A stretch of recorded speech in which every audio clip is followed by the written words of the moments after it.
My family was celebrating my grandpa's 90th birthday. It looked perfect, but my husband leaned in and whispered, "Get your bag. We're leaving. Act like nothing's wrong." I thought he was being dramatic, but when he locked the car doors and told me the truth, I realized something was very, very wrong. 5 minutes later, I called the police. I should explain that I hadn't seen my family in 5 years. Not since the disaster that was my wedding day, when my mother spent the entire reception telling guests that she could have planned it better. My father complained about the open bar prices he wasn't even paying for. And my sister Natalie gave a speech that somehow turned into a 20-minute story about her own achievements. After that, Roger and I moved across the country, and I kept contact to birthday cards and the occasional stilted phone call. So, when the invitation to Grandpa's 90th birthday arrived 2 months ago, I almost threw it away. Roger found me staring at it over my morning coffee. The gold embossed letters announcing a celebration at my parents' house. "You should go," he said, reading over my shoulder. "You'll regret it if you don't see him." He was right, of course. Grandpa was the only family member I actually missed. He'd been the one bright spot in my childhood, teaching me card games in his kitchen, sneaking me candy when Mom had me on another one of her fad diets, telling me stories about his time in the Navy. While everyone else in my family seemed to view me as either competition or inconvenience, Grandpa just loved me. We flew in the night before the party, staying at a hotel downtown rather than with my parents. I wasn't ready for that level of proximity yet. The morning of the party, I changed my outfit 3 times, each time asking Roger if I looked appropriate, successful enough, put together enough to face them. "You look beautiful," Roger said, straightening my necklace. "And remember, we can leave whenever you want." Roger had only met my family twice before, once when we were dating and then at our wedding. Both times, he'd observed them with the same quiet intensity he brought to everything, filing away details and patterns. He worked as a financial analyst, and I sometimes joked that he looked at my family like they were a particularly complex spreadsheet, full of hidden formulas and errors. The drive to my parents' house took us through my old neighborhood. Nothing had changed much, just gotten a bit more worn around the edges. The same strip mall with the Chinese restaurant where we'd gotten takeout every Friday, the same park where Natalie had pushed me off the swings and then told Mom I'd jumped, the same streets I'd walked down feeling like I'd never quite belonged. My parents' house sat at the end of a cul-de-sac, a 2-story colonial that looked impressive from the outside but had been slowly deteriorating for years. They refused to spend money on maintenance, preferring to keep up appearances with fresh paint on the front while the back deck rotted. Today, though, they'd gone all out for the party.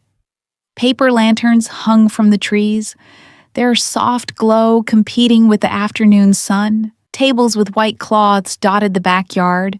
A banner reading, "Happy 91st Birthday," stretched across the patio. The smell of grilled meat drifted through the air, mixing with the scent of fresh-cut grass and my mother's overwhelming gardenia perfume. We could hear voices and laughter from the backyard as we walked up the driveway. My stomach clenched. Roger took my hand, gave it a squeeze. "Remember?" he said quietly. "We're here for your grandfather. Nobody else matters." My mother spotted us first. Linda Martinez had aged in the 5 years since I'd seen her, but she'd fought it every step of the way. Her hair was a different shade of blonde than I remembered, her face somewhat tighter, her smile just as artificial. "Diana," she called out, arms spread wide for a hug that felt like being wrapped in wire. "You made it." I wasn't sure you would. Living so far away and being so busy with my little job. I was a senior marketing director at a tech company, but to her, anything that wasn't her idea of success didn't count. "Hi, Mom," I said, extracting myself from the hug. "You remember Roger?" "Of course." She air-kissed his cheek. leaving a lipstick mark I knew he'd discreetly wipe off later. The accountant, financial analyst, Roger corrected politely. Same thing. She waved dismissively. Come, come. Everyone's here. Your father's manning the grill. Natalie's here with her new boyfriend. Did you hear she got promoted again? Vice president now. And, of course, the birthday boy is holding court on the patio. She led us through the house, which had been decorated with photos of Grandpa through the years. I paused at one from his Navy days, young and confident in his uniform. Another showed him with Grandma at their 50th anniversary. She'd passed 10 years ago, and he'd never quite been the same after. The backyard was full of people, some I recognized as distant relatives, others who must have been neighbors or friends of my parents. My father stood at the grill, red-faced from the heat and probably a few beers. He gave me a curt nod when he saw me. We'd never been close, and the distance hadn't improved things. Natalie was holding court near the drinks table, her loud laugh carrying across the yard. She'd gained weight, but dressed like she hadn't, squeezed into a dress 2 sizes too small. The man next to her, presumably the new boyfriend, looked like he'd rather be anywhere else. But I was scanning for Grandpa. I finally spotted him in a chair on the patio, surrounded by a small group of well-wishers. My heart squeezed. He looked so small, so fragile. Had he always been that thin? His skin seemed to hang on his frame, and his hands shook slightly as he held a glass of what looked like lemonade. "Grandpa?" I called out, moving toward him. My mother's hand caught my arm. "Oh, sweetie, let's not overwhelm him right away. He's been very tired lately. Why don't you get some food first? We'll make sure you get time with him later." Something in her tone was off, too bright, too controlling, but I attributed it to her usual need to manage everything. Roger and I got plates of food. Though I didn't have much appetite, I kept glancing over at Grandpa. Each time I tried to approach, someone would intercept me. Dad needed help with the grill. Natalie wanted to tell me about her promotion. Great Aunt Ruth wanted to know why we hadn't had children yet. Finally, after an hour of deflection, I'd had enough. I walked directly to Grandpa, ignoring my mother's call behind me. "Grandpa," I said, kneeling beside his chair. "It's me, Diana." He turned to look at me, and for a moment, I felt a chill despite the warm afternoon. His eyes were wrong.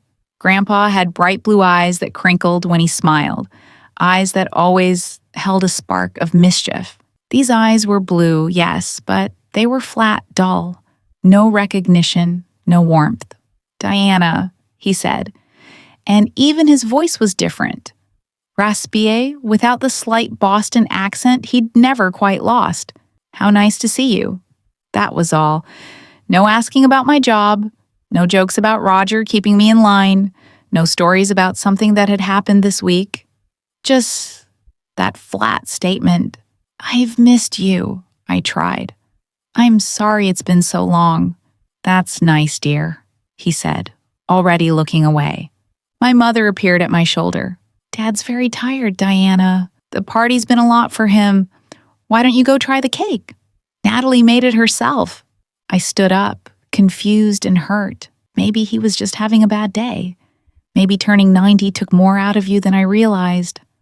But as I walked away, I caught Roger watching Grandpa with that analytical expression he got when something didn't add up. The party continued around us. I made small talk with relatives I barely remembered, listened to Natalie's boyfriend explain his cryptocurrency investments, helped my mother serve cake that was clearly store-bought despite her claims about Natalie's baking skills. But I kept watching Grandpa, and the more I watched, the more wrong things seemed. He didn't eat any of the barbecue, despite it being his favorite. When Uncle Jerry told a joke about the Navy, the kind that would usually have Grandpa adding his own stories, he just smiled blankly. When the neighbor's dog ran through the yard, a golden retriever that looked just like the one Grandpa used to have, he didn't even react. And then There were my family's actions. They formed a subtle barrier around him, always keeping people from getting too close for too long. My mother would swoop in with excuses about his energy. My father would redirect conversations. Even Natalie, who usually couldn't be bothered with family duties, seemed to be on guard duty. I was standing by the drinks table, puzzling over all of this, when Roger appeared at my side. He wasn't looking at me, instead watching the party with casual interest, but his hand found mine. "Get your bag," he said quietly, his lips barely moving. "We're leaving. Act like nothing's wrong." "What?" "Roger, please." The urgency in his voice, barely contained beneath the calm exterior, made my blood run cold. "Trust me. Get your bag, say goodbye to your mother, and walk to the car. Don't run. Don't make a scene." I'd never heard him sound like this. Roger was the calmest person I knew. The one who stayed level-headed when our flight was canceled in a snowstorm, when his company went through layoffs, when my anxiety spiraled. If he was worried, something was seriously wrong. I grabbed my purse from where I'd left it on a chair, my hands shaking slightly. My mother was near the patio doors, talking to one of her book club friends. "Mom," I said, forcing a smile. "I'm so sorry, but I just got a call from work. There's an emergency with one of our campaigns. We need to go." Her face immediately soured. "Of course you do. Can't even stay for your grandfather's birthday. I'm really sorry. Tell Grandpa happy birthday from me again?" "Fine," she said, already turning away. Though I don't know why I expected anything different. Roger was already moving toward the side gate, his stride casual but purposeful. I followed, my heart pounding. Behind us, the party continued, laughter and conversation floating through the air. The walk to our rental car felt like it took hours, though it was probably less than a minute. Roger unlocked it remotely and we slid in. The moment the doors closed, he locked them, then started the engine. "Roger, what?" "That's not your grandfather," he said, pulling away from the curb. The words didn't make sense. I stared at him, waiting for elaboration, for this to be some kind of misunderstanding. "What do you mean, that's not my grandfather?" Roger turned the corner, putting distance between us and the house before pulling into a strip mall parking lot. He put the car in park but left it running, then turned to face me fully. "Diana, I need you to think. Your grandfather, he had distinguishing marks, right? Things that couldn't change?" "I don't understand." "The tattoo," Roger said. "You told me about his Navy tattoo, the anchor on his left forearm. You said he got it when he was 18, his first week of basic training. You said he'd tell anyone who'd listen about how much it hurt, how his buddies had to hold him down to finish it." My mind felt sluggish, like it was fighting against understanding. He always wore short sleeves in summer so he could show it off. That man has no tattoo, Diana, neither arm. Maybe it faded or... Tattoos don't just disappear. And there's more. Roger's voice was gentle but insistent. "His finger, you said. He lost the tip of his right index finger in a woodworking accident when you were 10. You said he taught you to be careful with tools after that." I thought about Grandpa's hands holding the lemonade glass. All fingers intact, all 10 fingertips present. "And his eyes," Roger continued. "You said your grandfather had a scar through his left eyebrow from a bar fight in his 30s? This man doesn't." Each observation hit like a physical blow. I wanted to argue, to find explanations, but the evidence was mounting into something undeniable. "That's not your grandfather," Roger repeated, "and your family knows it. They've been managing access to him all day, keeping people from getting too close, controlling the interactions. But why would they? Who is that man?" "I don't know. But Diana, we need to call the police, now." I pulled out my phone, my hands shaking so badly I could barely unlock it. The emergency screen came up. Those 3 numbers I'd never had to dial before. 911. What's your emergency? How did you explain this?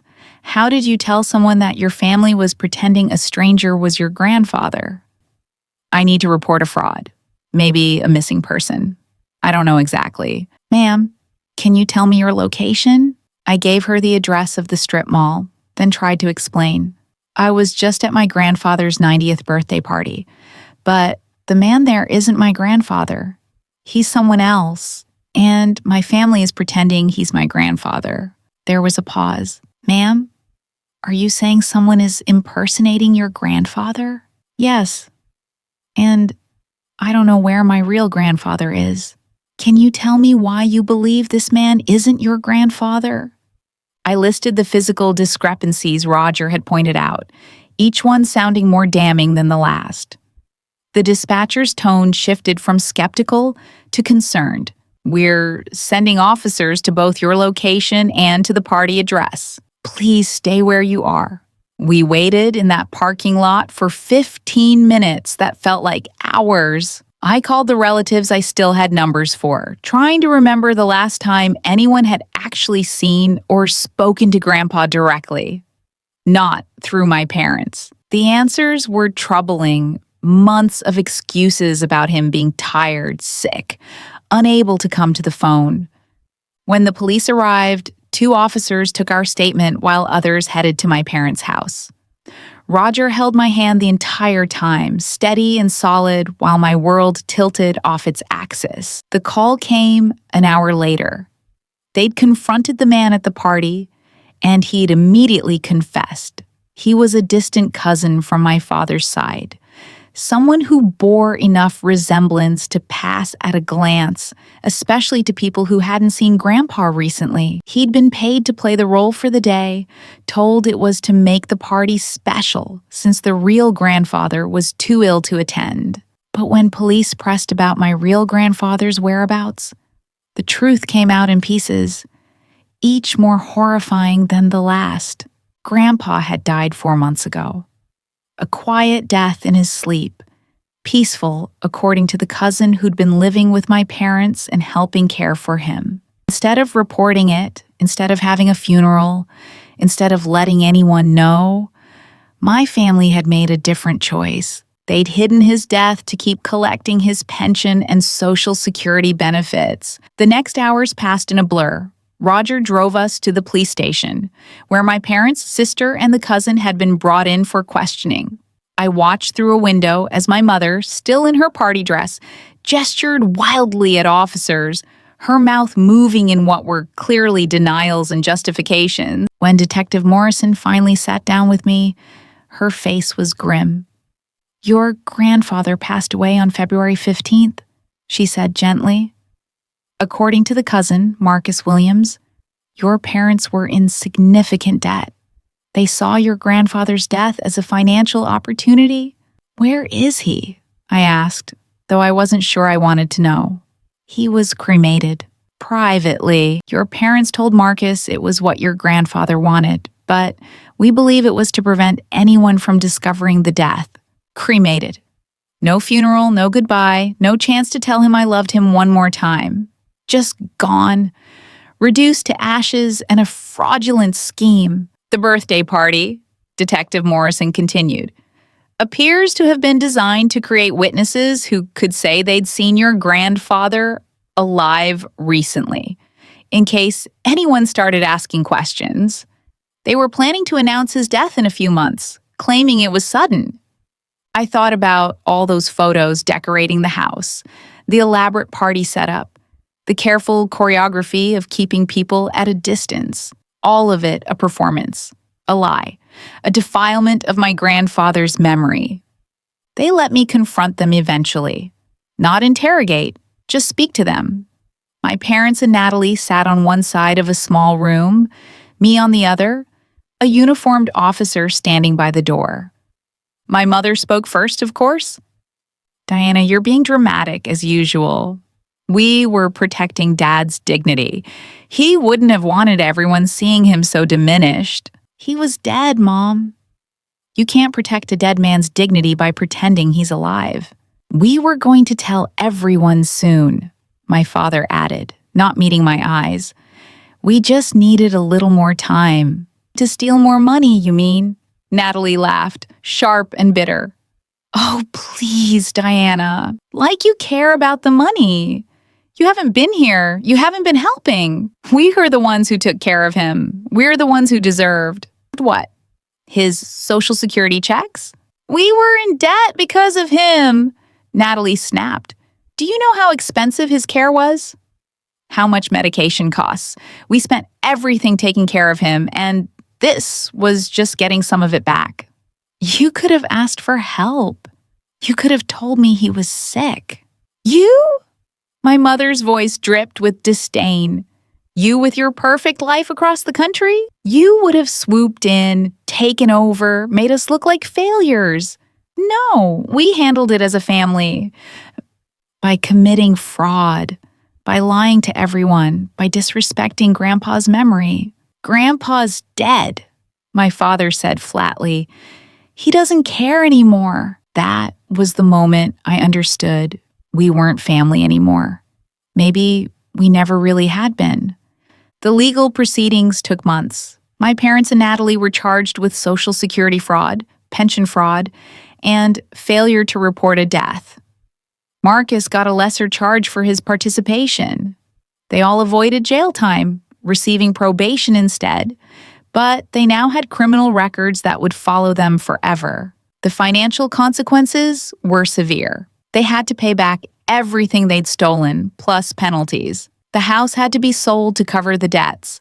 The life they'd killed Grandpa to maintain crumbled anyway. But there was another consequence they hadn't anticipated. Grandpa's will, which surfaced during the investigation, left everything to his grandchildren equally. However, there was a clause stating that anyone who acted against his interests or committed crimes related to his estate would be disinherited. I inherited everything. The house he'd actually owned. Not my parents' place, but his own small cottage by the lake where he'd spent summers. The savings account they didn't know about.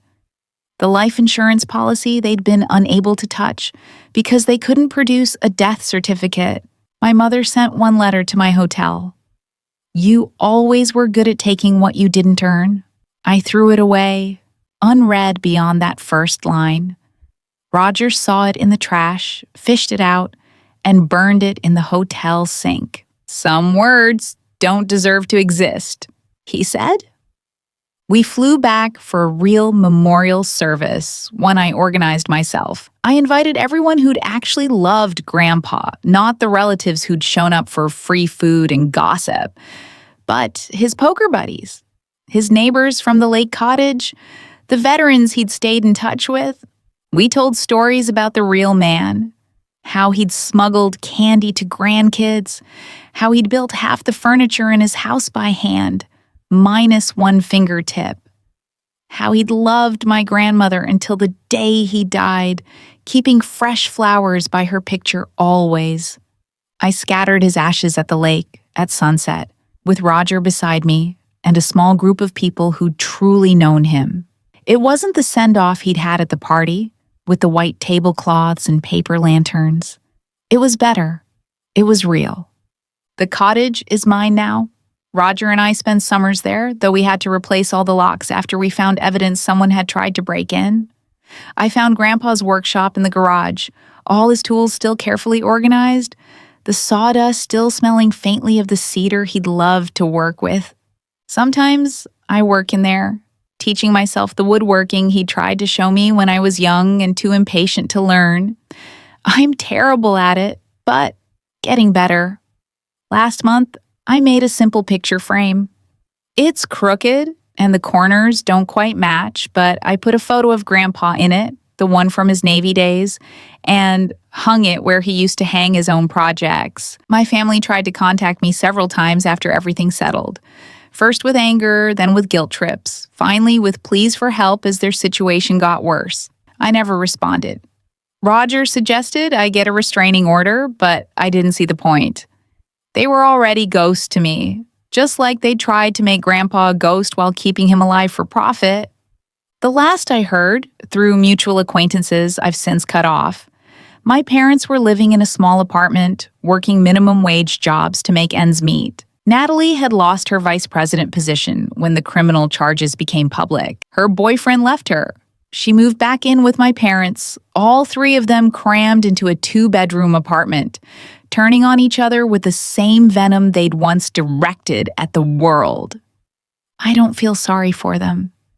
They made choices, cruel and calculated choices, and now they're living with the consequences. They killed my grandfather twice. Once when they let him die alone and unreported, and again when they turned him into a prop for their fraud. But Roger and we're okay. Better than okay.